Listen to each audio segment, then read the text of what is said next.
esse é o Pleno News e hoje a gente apresenta para você um novo cenário. Hoje a gente tem um novo estúdio do portal Pleno.news e estamos inaugurando com a presença do pastor William Braga, ex-mestre-sala da Escola de Samba da Mangueira, que a gente já teve a oportunidade de entrevistar no ano passado, há 2 anos. Isso. E pudemos descobrir, divulgar a história dele, ele vai contar pra gente depois, mas hoje ele está aqui para falar desse tema polêmico discutido nas mídias, que é o samba enredo da Escola de Samba da Mangueira em 2020. Seja bem-vindo, pastor. Eu sou extremamente grato de estar aqui com vocês, inaugurando esse espaço. Espaço esse que desde já nós profetizamos que vai ser uma bênção para todo o trabalho daqui para frente. E pastor, falando de polêmica, o senhor que entende bem de samba, de escola de samba... E de polêmica também, né? De polêmica também. Qual é a sua opinião sobre toda essa discussão? Bem, nesses dias eu pensando acerca do que eu ouvi de uma pessoa, de que o carnavalesco da Mangueira, nada mais, nada menos, ele estava desenvolvendo aquilo que a arte lhe proporciona. Bem, dentro de uma vertente do que é a arte é uma coisa raciocinada com um objetivo. Se tem um objetivo, a gente precisa entender qual é o objetivo dele com esse enredo. O que ele quer alcançar? Porque eu não posso nem sair em defesa do Evangelho, porque Jesus ele não precisa de mim como advogado. Agora, eu vejo que o que ele está fazendo, se ele tem na mente dele o desejo de perverter o Evangelho, ele está causando um problema muito grande para ele com Deus. A maneira como ele vai levar Jesus, o tema Jesus, para a avenida. Isso, porque Jesus, dentro de uma característica religiosa que todos nós conhecemos, ele não tem o porquê eu sintonizar Jesus como uma criancinha da favela, como um traficante. Qualquer uma pessoa, se ele pode, dentro da arte, dar a versão dele do que é Jesus. A gente sabe que... A expressão livre da arte. Sim. Mas por trás de todas as nossas intenções, Isso. tem um propósito. O que se quer fazer colocando Jesus dessa forma, é isso que a gente tem que entrar em questão. Se ele quer vilipendiar o nome de Jesus, se ele quer desfazer do que a religião fala através da salvação, se ele quer incluir, a aceitação de todos os gêneros dentro dessa dinâmica, eu não sei qual é a intenção dele. Porque o que está dentro da mente dele, talvez ele não tenha ainda posto para fora dentro de uma visão para que não tenha. Mas e os efeitos disso, pastor? Isso vai causar efeito, Sim. independente do que ele tenha como propósito ou não. Bem, ele vai criar efeitos dentro de uma pessoa que não tiver uma posição já pré-formada do que seja o Evangelho. Em mim não vai me causar problema nenhum. Ele pode até colocar Jesus da forma que ele quiser. É ele que vai pagar o preço dele, não sou eu, porque eu não tenho essa postura de desfazer do meu Senhor para poder agradar a arte e agradar a terceiros. O que ele está fazendo está querendo agradar a terceiros dentro de uma visão artística. Jesus não se coloca. Eu fico me perguntando assim, me faz lembrar assim de um fato que aconteceu lá na França, num semanário francês Charlie Hebdo, quando os camaradas eles fizeram uma brincadeira com Maomé. Aquela brincadeira custou caro. Aquela brincadeira custou caro. Por quê? Porque a visão islâmica já é uma coisa mais radical. O Evangelho não tem essa vertente dessas maldades, nem de que alguém vá cobrar com morte, tirando a vida de alguém. Mas eu fico extremamente preocupado porque um tempo desse atrás aí um camarada foi lá, jogou um coquetel molotov numa produtora, Porta dos Fundos, em nome daquilo que os camaradas estavam degradando o nome de Jesus. Se a gente for falar desses casos passados, de tentativas de denegrir qualquer religião ou imagem, né, a uma crença, aí é uma situação assim que requer mais discussão ainda. Sim. Né? Eu posso até dizer que, lembrar que no ano passado a gente já teve outra polêmica, né, com Jesus sendo derrotado pelo diabo na avenida. Aquilo ali foi uma coisa degradante. Quer dizer, em termos de evangelho, aquilo ali não causa nenhum efeito, porque a gente sabe quem foi derrotado. Uhum. Quem foi derrotado foi o diabo, e ele já está derrotado. Ele não tem poder sobre a minha vida. Eu hoje, como pastor e ex-sambista, eu sei conjugar muito bem as duas coisas, sei separar muito bem as duas coisas. Eu não frequento escola de samba, eu não pratico samba, eu não vou para a avenida sambar. Sei que de muitos crentes que vão para a avenida porque eles já têm uma visão mais liberal. Ora, sendo que essa visão liberal, ela foge daquilo que a Bíblia diz: conhecereis a verdade e a verdade vos libertará. Se a verdade não tivesse me libertado, talvez hoje eu estivesse até a favor do samba enredo da Mangueira. Mas na verdade me libertou, e por eu ser liberto pela verdade, eu não posso concordar com esse samba. Agora vamos falar sobre isso. A postura, o comportamento de alguém que professa uma fé ou frequenta uma igreja, né, se diz cristão ou crente, e essa pessoa participa ou desfila na avenida, no carnaval, ali no sambódromo, né, já que a gente está falando do Rio de Janeiro, ou mesmo fica no camarote, vai assistir. A sua opinião. Bem, eu vou dar essa opinião trazendo um testemunho que me aconteceu. Eu, no dia 19 de fevereiro de 1990, eu me converti, tá certo? Como eu tinha contratos ainda com alguns grupos que eu trabalhava dando show, com samba, essas coisas, aí fomos fazer uma viagem para um determinado hotel aqui no Rio de Janeiro, e naquele quadro tinha uma exaltação aos orixás. E o rapaz que ia tocar o atabaque não foi. O empresário me chamou e falou assim: bem, como eu sei que você viveu aí no ocultismo, aí na feitiçaria, pô, vai lá tocar para mim que eu vou te dar uma grana boa. Aí eu fiquei com o olho grande na grana e fui tocar o atabaque. E quando a gente começou, que eu comecei a dar o primeiro toque para a primeira entidade que ia entrar, e aí a menina que veio travestida com esse orixá, ela começou a dançar, veio dançando, dançando, dançando. Quando ela parou em frente onde eu estava tocando o atabaque, ela caiu de joelhos numa representação que a entidade dela faz caindo de joelho. Ela se sacudiu toda e falou assim: só pra mim, tá tocando pra mim, né? Tu não é filho daquele homem lá de cima? Uau! E aí? Aí impacto. Eu continuei tocando, eu fui impactado com aquela fala porque eu não deveria estar fazendo mais aquilo. Uhum. Mas por eu ter recebido uma orientação de um produtor musical, ele falou assim: poxa, você não pode largar isso, que você é artista. Você pode servir a Deus e continuar a ser artista. Tem muitos artistas que servem a Deus e continuam na arte. E eu criei naquela palavra, porque ela conjugava o que eu queria: ganhar dinheiro e servir a Deus e continuar fazendo o que eu gostava. Mas naquele dia, essa proposta que o diabo me deu foi conclusivo para eu tomar uma atitude. De que duas coisas não podem caminhar juntas. Ou você agrada a Deus ou agrada o diabo. Ou você bebe de uma fonte amarga ou bebe de uma fonte doce. Eu chorei muito naquele dia tocando, chorei, mas eu decidi: a partir de hoje eu não faço mais nada que vá contrariar aquilo que eu tenho como proposta no Evangelho. E não fiz mais nada. Ótimo, foi uma mensagem. E algumas vezes fui até convidado para poder ir para a avenida em desfile com igrejas que compactua com isso. Eu falei: não, eu não vivo mais isso. Porque ninguém iria entender. Já pensou? Alguém passasse lá e me conheceu, o Lilico da Mangueira, me vendo eu dentro de um bloco da igreja. Pô, mas isso é a mesma coisa.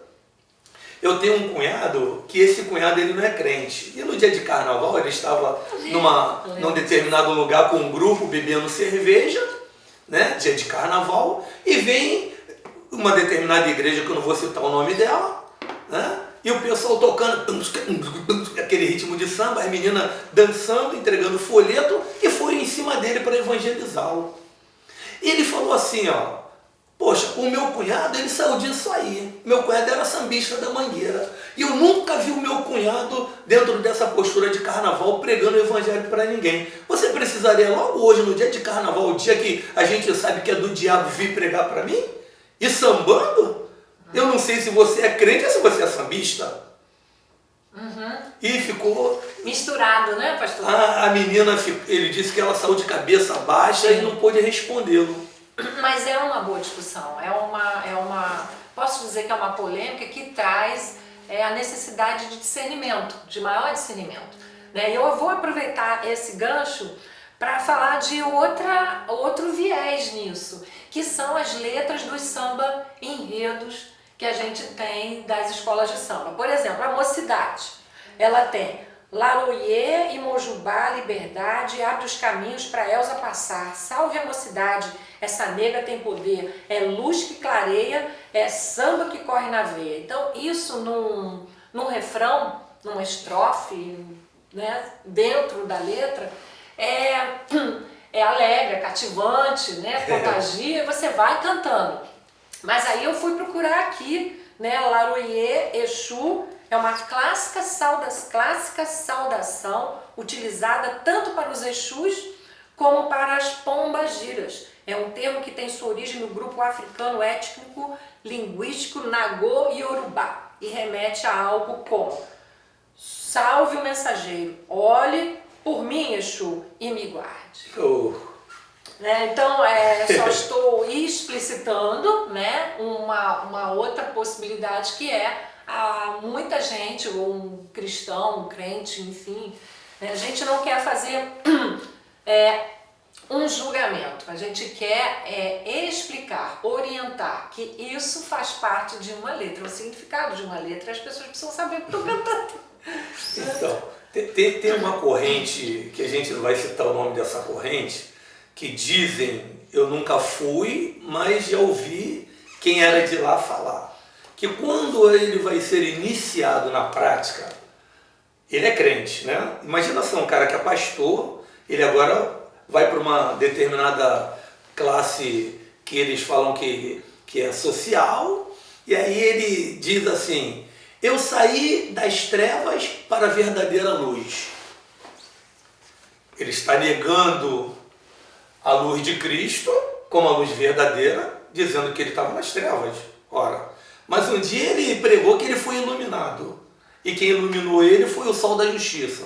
O sol da justiça nós sabemos que é Cristo Jesus. E agora ele desfaz dessa declaração pública, porque ele deu essa pública declaração de fé, de servir a Cristo, né? Como luz do mundo. E agora ele chega num determinado lugar onde ele diz que ele saiu das trevas para a verdadeira luz.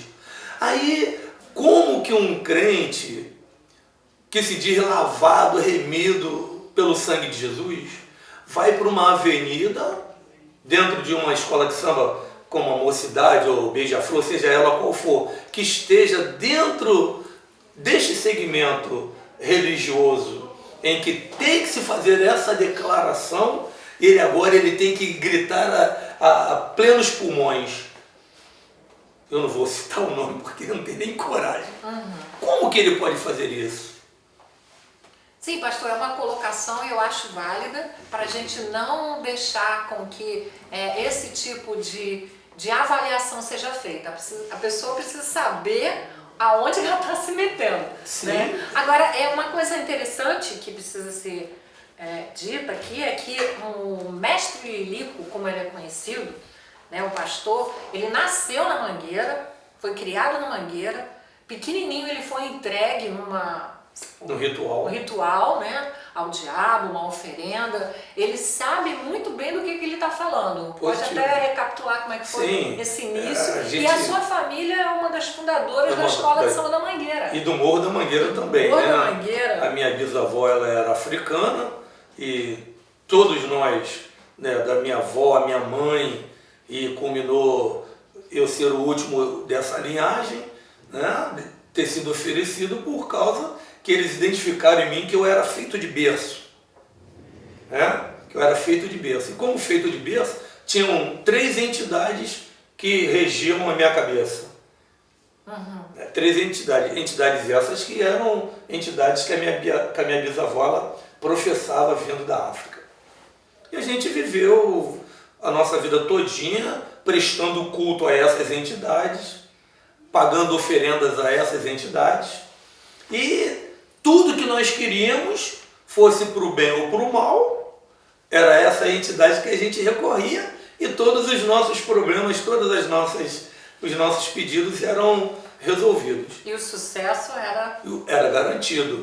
Tanto que todos os anos que eu fui mestre de sala da Mangueira, eu saía representando uma dessas entidades que teve um ano que, em 1985, eu vim representando um segmento de Oxóssi.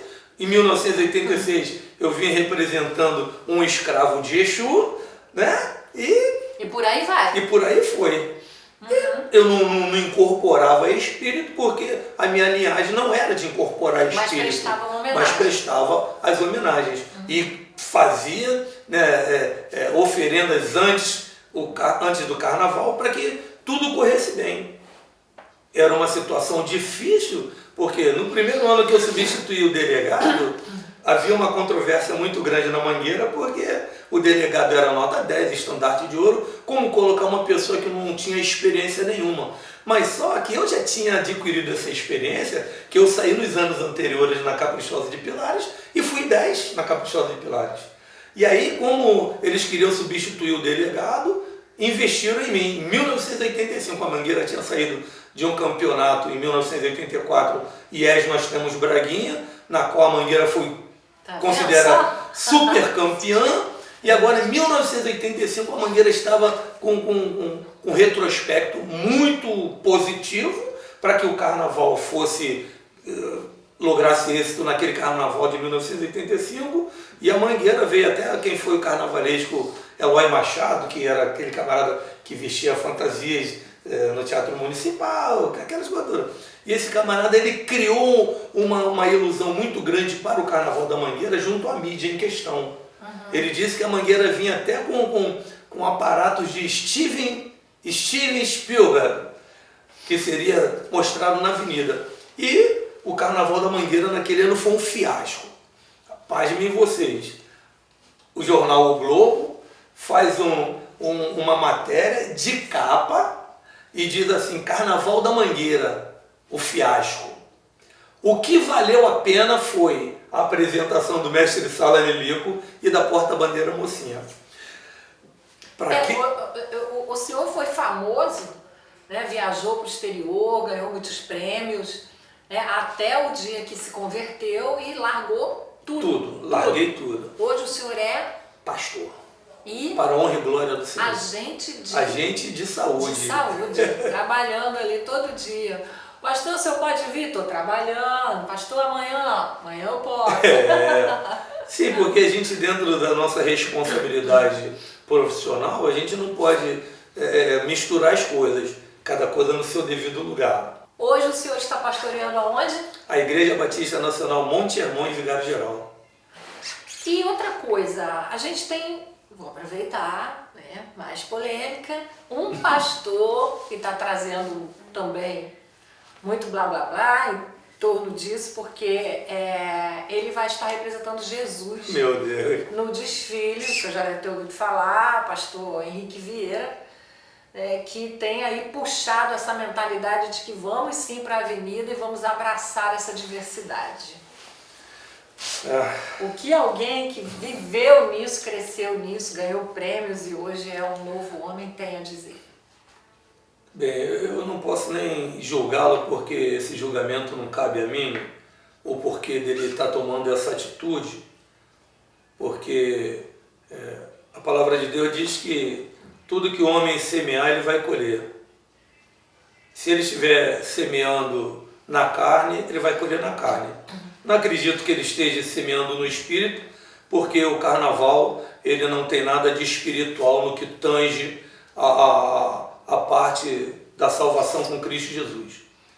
Ora, não descarto também a possibilidade de que dentro do que eu estou falando aqui vai haver uma polêmica muito grande, mas Eu não creio que esse camarada, esse pastor, ele tenha afinidade com Jesus para ele poder tomar essa atitude de abraçar esse tema da mangueira e dizer que isso é lícito, que isso é espiritual. Eu não tenho por que concordar com ele dessa forma. Se ele fala que isso é espiritual, eu quero que ele me prove aonde é que está o Espírito Santo de Deus nisso aí.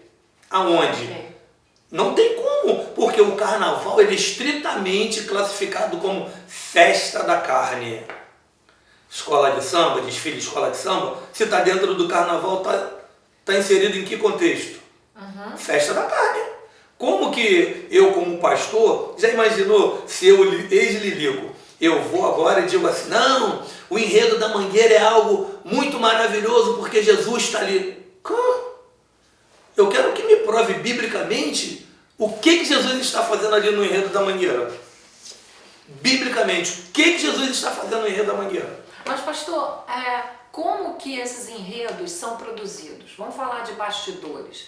Como é que um carnavalesco, acabou o carnaval, foi já anunciado o vencedor, já começa no dia seguinte a preparar o próximo carnaval. Como é que é a logística disso? Dependendo da escola de samba, há um interesse em que esse carnaval, vou homenagear o estado da Bahia. Então ele deve ter algum convênio com alguém na Bahia para ajudar a financiar o carnaval. Certo. Que é até uma coisa natural. Não acho que isso seja errado. Ele vai homenagear Cuiabá. Aí o governador de Cuiabá vai ver o estado dele em ascensão naquele período, vai ajudar a financiar o carnaval. Agora quando parte para o lado ideológico, eu não sei qual é, quer dizer, eu não sei entre aspas, eu sei muito bem qual é a vontade do diabo quando ele ilumina um camarada para fazer um enredo desse, vilipendiando Jesus dessa forma. Esse e outros, né? Esse e outros. A ideia aqui é tentar descobrir o que está na mente de um carnavalesco, de um produtor, de uma pessoa que faz um samba enredo, para que ele já prepare isso para o próximo ano. Não, o samba enredo já... Vou falar contra essa pessoa. O samba enredo já é uma criação já diferente. O compositor ele tem a sinopse daquilo que o autor, o carnavalesco, imaginou, ele escreve e passa a ideia para o compositor. Agora o compositor ele vai pegar a inspiração dele, a veia poética dele e vai sintonizar as duas coisas. Ora, no dia do julgamento dos sambas dentro da quadra, o samba que mais se enquadra dentro daquele percentual do carnavalesco, esse samba com certeza é o samba que vai para a avenida. Até que esse samba da Mangueira, ele teve alguns ajustes. Ele sofreu alguns ajustes de algumas coisas que não se completava, aquela coisa que estava dentro de um padrão poético ou histórico. Eu não sei bem qual é a relação, que eu não me aprofundei mais dentro do caso. Só via só nas redes sociais alguém falando, né, que era desse jeito que ia, e aconteceu que hoje o samba da Mangueira é até considerado o samba mais bonito. Mas é óbvio que pode ser considerado o samba mais bonito. Sabe por quê? Porque a tendência do inimigo é fazer com que esse samba da Mangueira ele caia na graça do público, para que cada vez mais o público desvie a sua mente daquilo que é verdadeiro, daquilo que é real. Vai viver sempre numa ilusão. A Mangueira apresentou, não teve problema, não causou problema nenhum, então vamos apresentar também. E aí as pessoas que estão vendo aquilo, elas são tomadas de um êxtase tão aprofundado, porque aquilo ali tem uma vertente espiritual, sim. Não uma vertente espiritual vinda do Espírito Santo de Deus, mas uma vertente espiritual vinda do mal. Porque o mal ele quer desfazer, ele quer sintonizar, ele quer criar um discurso, onde esse discurso é algo que vai levar um efeito bom. E quem está ali, com certeza recebe aquilo como bom. Mas nós que conhecemos o lado da questão, sabemos que não é bom. Então eu não posso aceitar dessa forma. Nada contra quem está indo lá para a Mangueira, eu não estou aqui criticando o sambista, eu estou criticando a ação que o sambista vai exercer. Só isso. E com pleno conhecimento, né, de causa. Evidentemente. Por falar em tendência, o que o senhor acha sobre as tendências atuais do carnaval. O carnaval está acabando? Tem gente que fala carnaval de rua não existe mais, aqueles carnavais em clubes, né? A gente está analisando a festa em si. Quais são as tendências? O que o senhor analisa disso? Em 1986, a Mangueira veio representando um samba homenageando Dorival Caymmi. Na minha visão anterior, vamos desvincular hoje o pastor, né? Naquela visão, a partir daquele ano ali eu tive a ideia de que era o último carnaval dentro de uma postura cultural. Neutra? Dentro de uma postura cultural. De 1987 para frente, o carnaval ele mudou toda a sua essência cultural e foi para uma essência comercial. Dentro dessa vertente comercial, a gente faz até cria um paralelo com o futebol. O futebol da era Pelé e o futebol de hoje. O futebol de hoje é estritamente comercial. O jogador ele não tem mais o apreço pelo clube, ele joga pelo dinheiro. E a escola de samba, a grande maioria está assim. Hoje até ritmista recebe salário. Ele está tocando, não é mais por amor, ele está tocando porque ele vai ganhar dinheiro. E a tendência é quando esse desejo dele não for mais satisfeito, ele não faz aquilo mais conforme ele fazia culturalmente. Quando a gente foi nascido e criado, quando ir para a avenida, o carnaval era coisa poética. Né? Era uma coisa poética. Hoje o carnaval não é mais poético. Hoje o carnaval ele é estritamente comercial. E a gente está vendo, eu tenho essa visão, eu não dou mais uns 10 anos para o carnaval. Esse carnaval, não dou mais 10 anos para ele. É mesmo? Sim. Acha que vai se extinguir? Acho. Como eu acho que brevemente Jesus vai voltar também, eu acho que o carnaval vai acabar. Amém. Pastor, para a gente encerrar, resume a sua conversão e essa mudança radical para se tornar um pastor, hoje evangelizando, falando de Jesus e dando inclusive entrevistas para TVs e jornais. A gente está aí com uma TV alemã aguardando para fazer uma entrevista com o senhor, então é muita coisa para... É oportunidade, né, pastor? Eu tenho Eu tenho um amigo chamado Emanuel Messias, eu não posso deixar de falar nesse rapaz. Certo dia, nós estávamos dentro de um local lá na Mangueira, uma boca de fumo, e ele estava armado, eu estava armado também, e a gente começou a apertar um baseado de maconha. E ele falava assim para mim: William, eu estou no lugar errado. Eu fui nascido e criado no Evangelho e vim parar nesse lugar. Aí eu falava assim para ele: eu não estou no lugar errado. Eu vou morrer nisso. Ele falou assim: não, você não vai morrer nisso não. Porque eu conheço um Deus, assim como ele vai me tirar daqui, ele vai tirar você também. Opa. Eu falei: vai nada, cara. E naquela semana, 3 dias depois, eu estava na minha casa, do outro lado da extremidade da favela, né, e buscava, com uma mulher recebendo um espírito para mim, eu iria viajar para os Estados Unidos e queria que tudo que eu fosse fazer nos Estados Unidos viesse dar certo. Quando esse rapaz ele veio me dar a notícia que ele largou tudo. Num dado momento, o espírito falou assim: tá chegando um aí que é filho daquele homem lá de cima. Não deixa ele entrar. E aí parou de cortar o pescoço do frango, né? E daqui a pouco a campanha tocou. Eu fui ver quem era ele. Emanuel Messias. Emanuel Messias. Lá de fora ele fala assim: William, Deus me revelou que tem um demônio aí dentro da tua casa.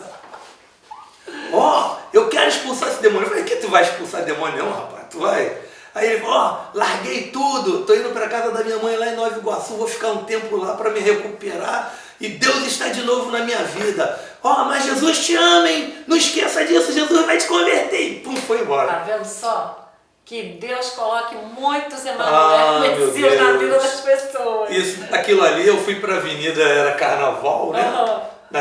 No ano seguinte era carnaval, fui para a avenida num propósito de ser o meu último ano como mestre de sala. Eu tinha um projeto para ir morar na Itália, eu tinha uma namorada na Itália e a gente já tinha armado todo um esquema para eu poder abrir uma academia eu sou professor de educação física também, abri uma academia de ginástica, uma academia de samba e fazia intercâmbio com os turistas europeus para vir no Brasil com o negócio de samba. Essa era a minha proposta. Os planos dos homens. Inclusive a Rede Globo Televisão tinha essa pauta. Né? E quando eu fui dar entrevista para a Leilane Neubart, era a repórter do dia, aí ela falou assim, estamos aqui com o Lilico, mestre de sala da Mangueira, conta para nós, Lilico, como é que vai ser esse negócio? Quando eu falei, eu vou morar na Itália, eu falei, bem, eu primeiramente glorifico e enalteço meu Deus Jesus Cristo que me trouxe até aqui. A partir do ano que vem eu vou estar cuidando do meu lado espiritual, por isso esse é o meu último ano. Ela não entendeu nada, mas que é isso? Né? Tipo, a pauta não é essa, mas só que a pauta do homem é uma coisa, mas a pauta de Deus é outra. A pauta de Deus está implícita a salvação. A pauta do homem não tem salvação. O que Deus queria comigo naquele dia era me salvar daquele ambiente.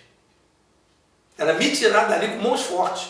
Porque para eu poder sair da Mangueira, sair do samba, sair do carnaval, das drogas, era só com mão forte. E só Deus com mão forte. Quando ela falou, então mostra para nós como é que vai ser. Que o Jamilão puxou, sim, a Olímpia, quem é você? Sou amor, sou esperança, sou Mangueira. Que a bateria da Mangueira entrou, quando eu peguei a mão da porta-bandeira que eu girei, eu não ouvi o samba da Mangueira, eu comecei a sambar cantando assim, ouvindo, nosso Deus é soberano. E fui dançando e muito lentamente ao som daquele hino, e as pessoas que nos viam achavam que eu estava criando até uma nova performance de dança, mas não era. Eles não entendiam que naquele momento era uma coisa tão particular, tão especial, tão maravilhosa, que eu nunca havia sentido na minha vida. Todos os carnavais que eu adentrei Marquês de Sapucaí foram carnavais que eu me saí muito bem, mas aquele carnaval foi especial. Por que foi especial? Porque naquele carnaval a graça de Deus veio sobre a minha vida, a graça transformadora, a graça que ela está dita na palavra, a minha graça vos dou. Isso não é dom de vós, é meu dom, é dom de Deus, é a graça, a salvação, ele estava me dando aquela oportunidade. E aí o Lilico não foi para a Itália, não casou com a italiana. O projeto Itália sucumbiu, a italiana ficou me esperando, não sei nem se ela é viva. E ela deve ter ficado muito frustrada, porque ela era apaixonada por mim. E hoje ele é bem casado. Hoje eu sou bem casado, eu tenho uma esposa maravilhosa, né? Tenho a minha família, meu filho, minha filha, né? que vive o Evangelho com a gente. Tenho outros filhos também, que eu não posso descartar esses filhos que eu amo também. Inclusive até um filho meu foi mestre de sala da Mangueira. Né? Eu falo para ele, pai, vamos para Jesus, sai disso. Isso daí não vai te dar camisa nenhuma. E espero que um dia também esse meu filho, ou os outros filhos que ainda não alcançaram essa graça que eu alcancei, possam também receber Jesus como Salvador da vida deles. E vocês que nos ouvem também falando acerca disso tudo, né? Eu lembro que no dia que eu dei essa entrevista, uma jovem lá da Vila Isabel, ela estava se preparando para ir para a avenida. Eu acho que era musa ou rainha da Vila Isabel, não sei qual era o cargo dela na ocasião, e ela vendo, caramba, ela falou assim, se o Lilico é esse cara famoso, está falando que vai largar tudo, eu não foi para a avenida sambar. Então, foi de grande valia aquele dia o que Jesus fez na minha vida e o que ele tem feito até hoje para poder trazer vidas para o Evangelho. Carnaval, é óbvio que enquanto você não conhecer a verdade, carnaval vai ser bom para você. Mas no dia que tu conhecer a verdade, carnaval vai ser uma coisa que nunca mais vai fazer parte da sua vida. Que Deus te abençoe em nome de Jesus.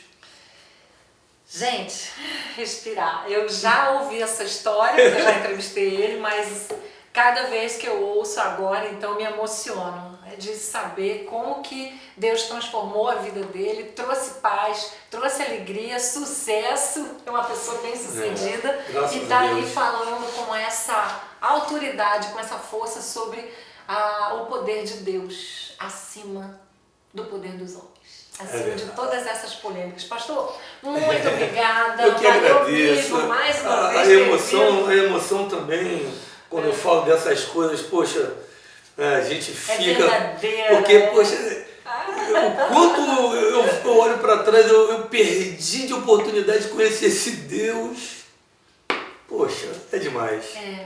Mas agora ele está aqui, ele está frutificando, dando os seus frutos. Isso. Obrigada. E Pleno News continua com mais entrevistas. Hoje foi com o pastor William Braga, acompanha a gente também no nosso portal, leia, veja o podcast, veja a entrevista no nosso canal no YouTube e vamos em frente, que ainda tem muita notícia e muita bênção para acontecer. Obrigada pela audiência.